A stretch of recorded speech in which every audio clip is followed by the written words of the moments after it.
Gumulaw, huhulugan ng bigas. Pagkahulog ng bigas, haluin. Aba, ay Bicolano. Ay di ang salita na Dodong. Pagkahalo mo yung sinain, Dodong.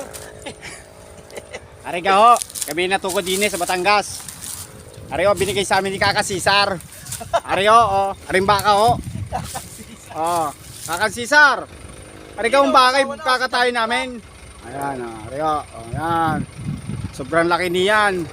Sobrang laki, di namin kaya. Tapos ito lang aming paglulutuan, hindi rin paglulutuan mga yan, may sulong. Sige, mga Okay. ahoy. tagoy. Ay ba, kung malutaw. Napakainam ng baka din sa Batangas. Ay, aripaw, nakakita baga kayo din ng baboy na ano. Aring na ka? may tinik. Alinggang baboy na may tinik diyan. Alingga? Ay, digi, ayan. Ay, Baboy siya. na may tinik yan. Ang puti